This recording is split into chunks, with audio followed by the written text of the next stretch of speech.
Assalamualaikum warahmatullahi wabarakatuh. Hari ini kita akan belajar bagaimana nak mentafsir graf laju masa dan menghuraikan gerakan graf tersebut. Ini adalah pada bahagian yang ke-6 daripada 7 bahagian. Mana-mana yang belum lihat bahagian sebelumnya, sila ke ruang description untuk bahagian yang sebelumnya. Buku teks adalah pada muka surat 200. Jom kita mulakan sekarang.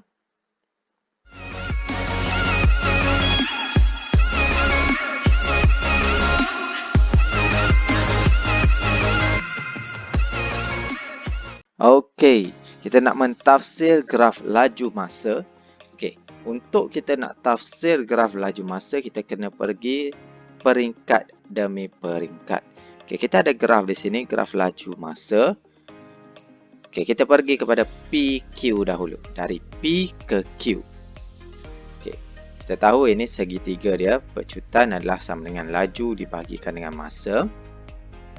Okey, kelajuan objek bertambah dari 8 ms negatif 1 kepada 20 ms negatif 1. Jadi dari P ke Q, kelajuan dia bertambah daripada 8 sampailah 20. Kecerunan positif menunjukkan objek itu mengalami pecutan. Jadi kalau positif, dia pecutan. Dia naik ini, maksudnya mengalami pecutan. Luas trapezium A yang berwarna orange ini mewakili jumlah jarak yang dilalui oleh objek itu dari masa 0 ke 20 saat. Okey, luas trapezium A ini mewakili jarak. Okey, kita seterusnya pergi dari Q ke R. Dari Q ke R. Dia mendatar, dia mendatar menandakan ia adalah laju seragam. Kelajuan objek seragam menunjukkan objek itu mengalami laju seragam dari saat 20 hingga 30. Okey, masa dia 20 sampai 30, dia mengalami laju seragam. Kecerunan sifar menunjukkan tidak berlaku pertambahan laju. Kecerunan sifar tidak berlaku pertambahan atau pengurangan laju sebab dia seragam saja. Dan akhir sekali, luas segi 4 B ini mewakili jumlah jarak yang dilalui oleh objek dari saat ke-20 hingga saat ke-30. Dan akhir sekali kita pergi dari R ke S. Dari R ke S. Kelajuan objek berkurang daripada 20 kepada 0 ms negatif 1. Dia berkurang, dari sini 20 berkurang jadi 0. Kecerunan negatif menunjukkan objek itu mengalami nyah pecutan. Kalau positif pecutan, kalau negatif nyah pecutan. Tanda negatif pada kecerunan bukan bermaksud perubahan arah gerakan. Dia bukan berubah patah balik macam graf jarak masa itu. Dia hanya bermaksud nyah pecutan. Pada kedudukan S, objek itu berhenti kerana laju adalah 0 ms negatif 1. Pada di sini dia dah stop bergerak sebab kelajuan dia dah tak ada sifar. Dan luas segitiga mewakili jumlah jarak yang dilalui oleh objek itu dalam masa 30 saat ke 45 saat. Okey, kita pergi pada contoh 14 buku teks muka surat 201. Graf laju masa menunjukkan gerakan kereta Puan Salina dalam tempoh 15 saat. Hitung kadar perubahan laju terhadap masa dalam ms negatif 2 bagi 5 saat yang pertama. Okey, sini. Sebelum itu, kita tengok dahulu unit. Ini saat, yang ini saat. Jadi, tak ada masalah. Kita tak perlu tukar unit. 5 saat yang pertama adalah di sini. Kadar perubahan laju ialah pecutan yang mewakili kecerunan graf. Jadi, kita guna kaedah mencari kecerunan Y2 tolak Y1 per X2 tolak X1. Dan kita dapat pecutannya ialah 4 ms negatif 2. Kalau kita nak sebut dalam per, 4 m per s sebab dia negatif 2 di situ. Okey, soalan B. Huraikan gerakan bagi tempoh 5 saat yang kedua. 5 saat yang kedua, sini. Dia mendatar. Mendatar maksud dia adalah laju seragam. 40 meter per saat. Okey, jarak yang dilalui mewakili luas di bawah graf 40 darab 5 iaitu 200 meter. Jadi kita nak huraikan sedikit.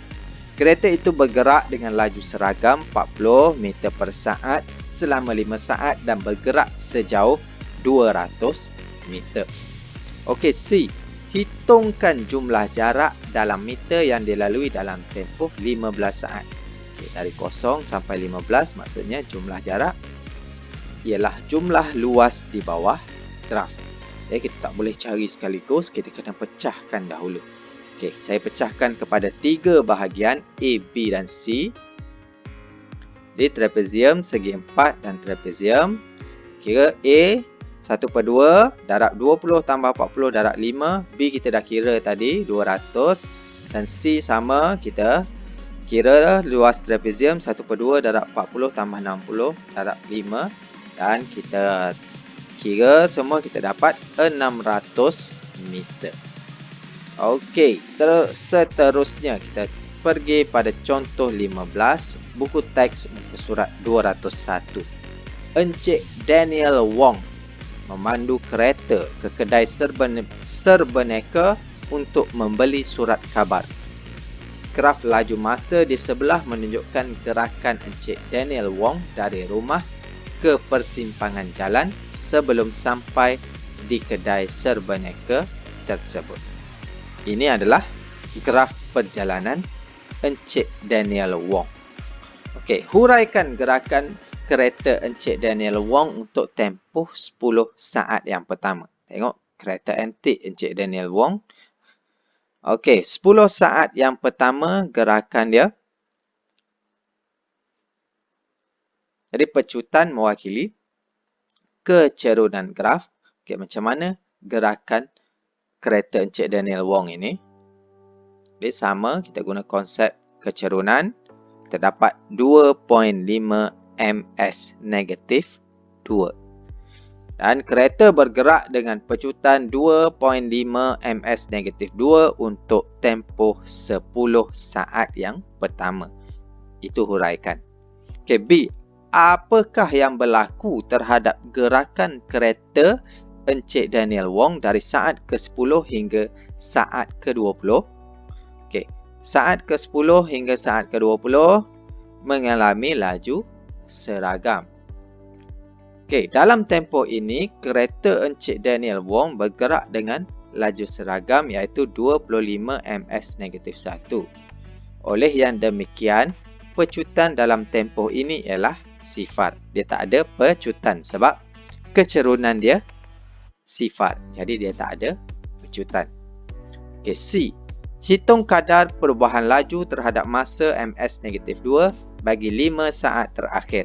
Jadi 5 saat terakhir adalah di sini, agak-agak. Dan dia berada pada garis lurus sama dengan 15 saat terakhir. Maksudnya, pecutan 5 saat terakhir adalah sama dengan pecutan 15 saat terakhir. Sebab ia berada pada satu garis lurus yang sama. Jadi kita boleh kira pecutan bagi 15 saat terakhir juga. Dia sama. Okey, jadi kita kira 25 tolak 0 per dengan 20 tolak 35. Dan pecutannya ialah negatif 5/3 ms negatif 2. Kita juga boleh tulis kereta ini mengalami nyah pecutan 5/3 ms negatif 2. Jadi apabila kita tulis nyah pecutan, simbol negatif dah tak ada. Tapi kalau kita tulis pecutan, kita kena letak simbol negatif. Pecutan negatif 5/3 ms negatif 2. nyah pecutan 5/3 ms negatif 2. Itu beza ya, cara tulis. Okey, seterusnya. D. Hitung jarak dalam meter yang dilalui semasa nyah pecutan dan huraikan gerakan kereta pada tempoh tersebut. Nyah pecutan berlaku pada 15 saat terakhir di sini. Yang kita kira pada bahagian C tadi. Tadi jarak adalah luas di bawah graf. Jadi bentuk dia segitiga sahaja. Jarak 1/2, jarak 15, jarak 25. Yang ini 15, yang ini 25. Kita dapat 187.5 meter. Okey, jarak dia yang dilalui 187.5 meter dan huraikan. Jadi kita kena huraikan sikit. Kereta bergerak dengan nyah pecutan 5/3 ms negatif 2 dan bergerak sejauh 187.5 meter dalam tempoh 15 saat. Okey, jadi selesai contoh 15. Okey, itu dia untuk bahagian yang ke-6. Jangan lupa untuk Ke bahagian yang terakhir, menyelesaikan masalah. terima kasih Raisa Fakri. Thank you kerana subscribe. Wassalam.